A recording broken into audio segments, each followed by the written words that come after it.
15057. Dalam video ini akan menjelaskan mengenai pengertian dari bimbingan konseling, tujuan dari bimbingan konseling, fungsi dari bimbingan konseling bagi anak usia dini, dan asas-asas yang tercantum dalam bimbingan konseling bagi anak usia dini. Selamat menonton. Terima kasih. Assalamualaikum warahmatullahi wabarakatuh. Perkenalkan, nama saya Elda Rizkia dengan NIM A41121054. Saya pemateri pertama. Saya akan membaca pengertian BK untuk anak usia dini. Bimbingan konseling anak merupakan proses yang terjadi antara anak dan seorang konselor. Dalam hal ini, guru atau pendamping yang membantu anak-anak untuk memahami apa yang telah terjadi kepada mereka, serta untuk membantu anak mencapai perkembangan dan pertumbuhan yang optimal. Konseling yang dimaksud tentu berbeda dengan proses konseling yang biasa dilakukan dengan orang dewasa. Konseling dengan anak dilakukan dalam proses pembelajaran maupun permainan, serta dengan media-media yang ada di sekitar dan disukai oleh anak-anak. Pada proses pembimbingan dan konseling perlu ditekankan bahwa anak harus merasa hubungan dirinya dengan konselor. Dalam hal ini, gurunya sendiri adalah hubungan yang biasa dipercaya, dan lingkungan konseling adalah lingkungan yang aman agar hal yang terjadi. Guru sebagai konselor harus bersikap terbuka, membumi, tulus, konsisten, dan optimis, sehingga rasa percaya diri bisa dikembangkan dan dipertahankan. Hal ini perlu dipersiapkan karena anak-anak akan sangat pandai mengenali orang yang tidak kongruen dengan atau mencoba berpura-pura dan tidak konsisten dengan kepribadiannya. Perlu diketahui bersama bahwa proses atau program bimbingan dan konseling di lembaga PAUD tidak hanya diberikan kepada mereka yang mempunyai perilaku bermasalah, akan tetapi juga harus diberikan kepada anak yang sedang dalam proses pertumbuhan dan perkembangan. Sehingga konseling anak bukan hanya dilaksanakan untuk mengatasi perilaku bermasalah pada anak didik, melainkan juga tindakan untuk memenuhi kebutuhan tumbuh kembangnya serta maksimal sebagai sebuah langkah preventif. Syuyadi 2019 P165. Pelaksanaan bimbingan dan konseling anak usia dini tidak hanya dilakukan melalui bimbingan khusus, namun dapat dilakukan dalam berbagai kegiatan seperti bermain, karya wisata, daftar, dan lain sebagainya. Terima kasih. Assalamualaikum warahmatullahi wabarakatuh. Perkenalkan, nama saya Sarnia Ehsan dengan NIM A41121047. Saya akan menjelaskan mengenai teknik yang akan dilakukan dalam proses bimbingan. Yang pertama, belajar merupakan suatu proses yang aktif dari anak dalam membangun pengetahuannya. Belajar bukan hanya proses pasif yang hanya menerima dari gurunya saja. Guru diharapkan mampu membangun suasana yang sedemikian rupa sehingga anak dapat bereaksi dengan aktif, baik itu aktif untuk bertanya, mendengar maupun mempertanyakan mengenai apa yang dibahas, serta berani mengemukakan gagasan saintifik. Perlu diketahui bahwa anak justru akan lebih cepat lelah jika belajar hanya duduk diam dibandingkan dengan anak yang berlari, melompat, atau lainnya. Maka dengan pembelajaran yang aktif, motorik halus dan motorik kasar, anak akan berkembang dengan baik. 2. Kreatif merupakan suatu daya cipta di mana seseorang memiliki kemampuan untuk berkreasi. Sikap kreatif ini pada suatu saat akan menghasilkan generasi yang mampu menciptakan sesuatu untuk kepentingan dirinya dan kepentingan orang lain. Kreatif yang dimaksud juga agar guru dapat kreatif menciptakan kegiatan-kegiatan yang beragam. Assalamualaikum warahmatullahi wabarakatuh. Saya Siti Aisyah Aisimu dengan NIM A41121059. Saya akan membacakan materi selanjutnya. 3. Efektif. Pembelajaran yang efektif terwujud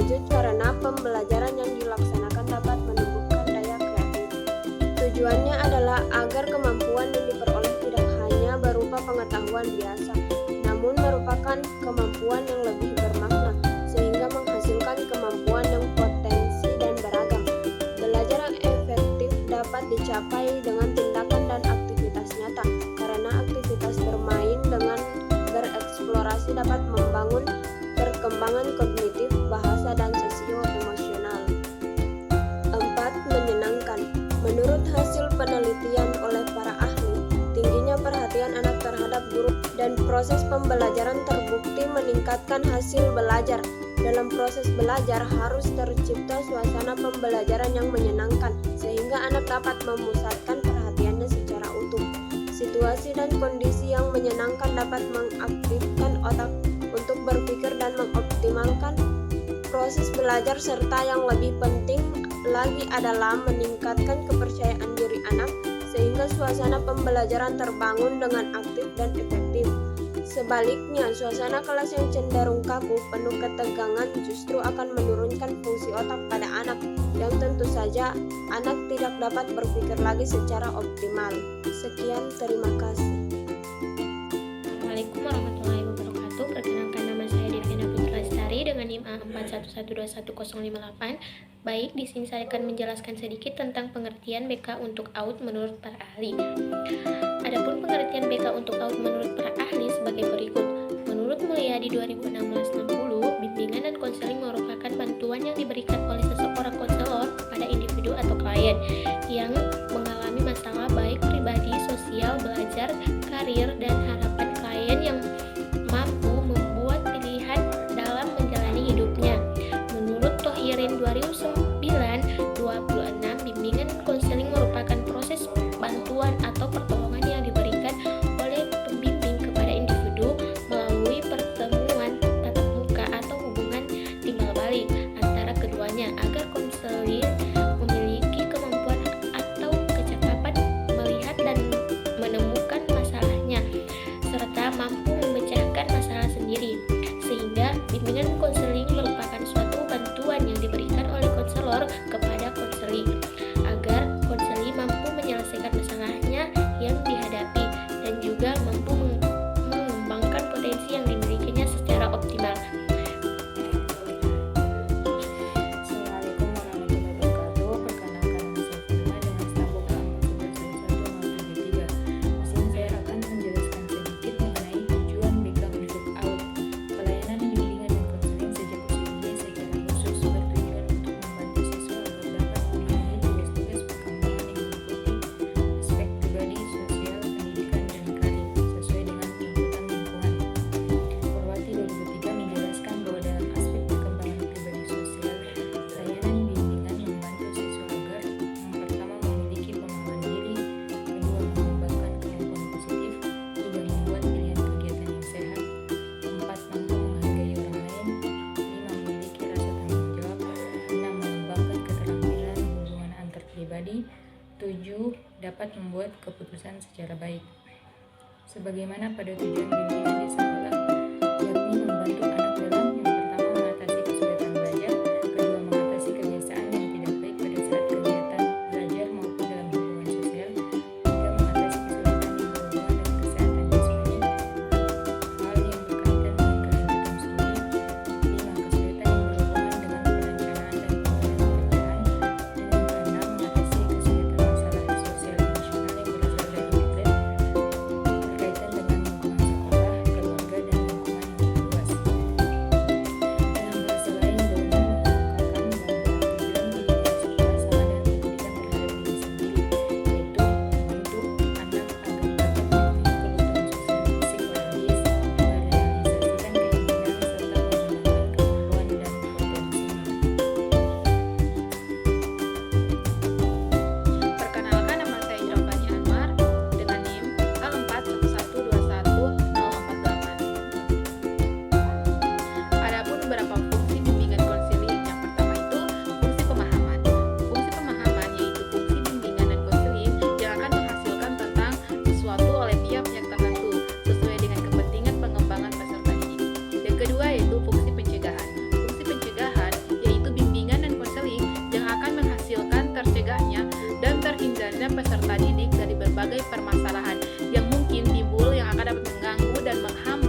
serta menimbulkan kesulitan dan kerugian dalam proses perkembangan peserta didik.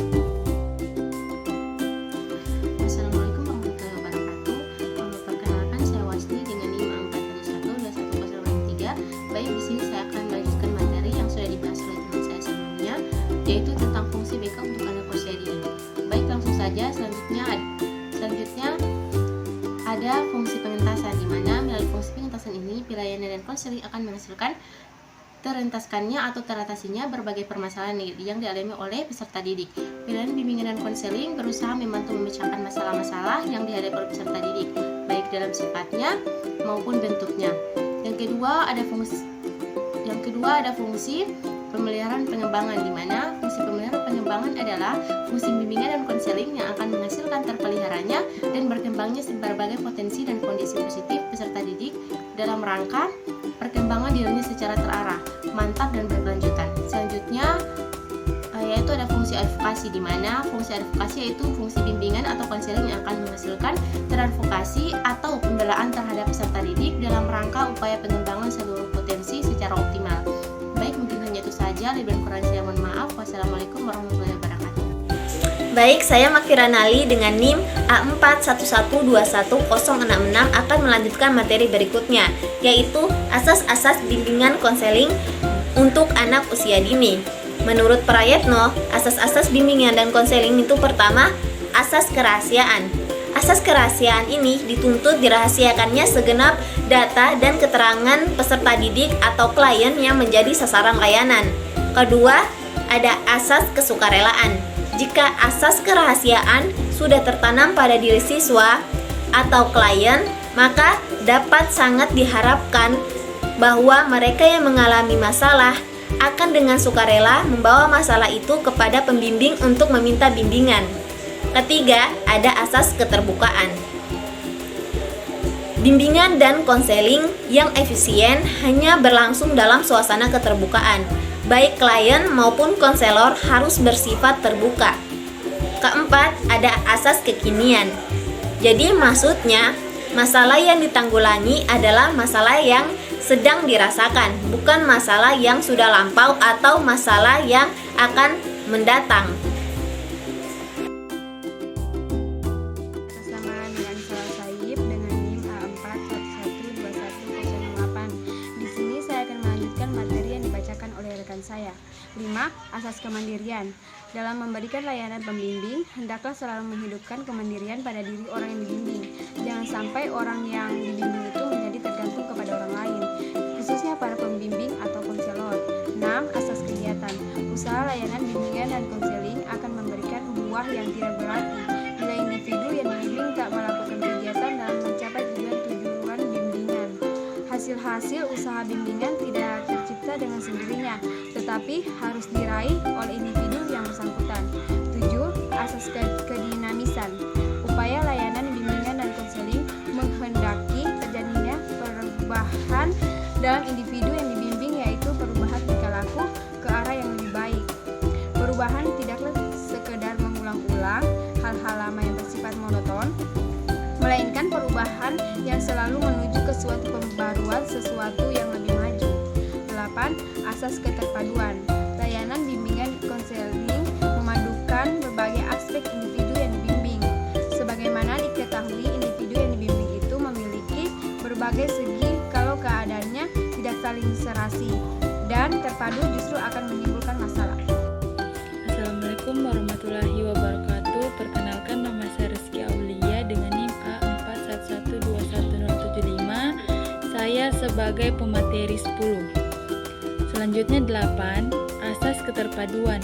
Layanan bimbingan dan konseling memadukan berbagai aspek individu yang dibimbing. Sebagaimana diketahui, individu yang dibimbing itu memiliki berbagai segi. Kalau seadanya tidak saling serasi dan terpadu, justru tidak akan menimbulkan masalah. 9. Asas kenormatifan. Usaha bimbingan dan konseling tidak boleh bertentangan dengan norma-norma yang berlaku, baik ditinjau dari norma agama, norma adat, norma hukum atau negara, norma ilmu ataupun kebiasaan sehari-hari. Asas kenormatifan ini diterapkan terhadap isi maupun proses penyelenggaraan bimbingan dan konseling. 10. Asas keahlian. Usaha layanan bimbingan dan konseling secara teratur, sistematik dan dengan mempergunakan teknik serta alat yang memadai. Untuk itu, para konselor perlu mendapatkan latihan secukupnya sehingga dengan itu akan dapat dicapai keberhasilan usaha pemberian layanan. 11. Asas alih tangan. Asas ini mengisyaratkan bahwa bila seorang petugas bimbingan dan konseling sudah mengerahkan segenap kemampuannya untuk membantu klien belum dapat terbantu sebagaimana yang diharapkan, maka petugas ini mengalihtangankan klien tersebut kepada petugas atau badan lain yang lebih ahli. Kemudian 12. Asas Tutwuri Handayani. Asas ini menunjukkan pada suasana umum yang hendaknya tercipta dalam rangka hubungan keseluruhan antara pembimbing dan yang dibimbing. Sekian, terima kasih. Kenalkan, nama saya Nurul Rahmayanti dengan NIM A41121-052. Nah, kali ini saya akan melanjutkan pembahasan terkait asas-asas bimbingan konseling untuk anak usia dini. Nah, yang ketujuh yaitu asas kedamisan, yaitu menghendaki terjadinya perubahan dalam individu. Yang kedelapan, asas keterpaduan, yaitu memadukan berbagai aspek individu. Yang kesembilan, yaitu asas kenormatifan, yaitu harus bertentangan dengan norma-norma yang berlaku. Yang kesepuluh, asas keahlian, yaitu layanan bimbingan dan konseling yang teratur. Yang ke-11 yaitu asas ahli tangan, yang dimana asas ini mengalih tangankan klien ke petugas lainnya.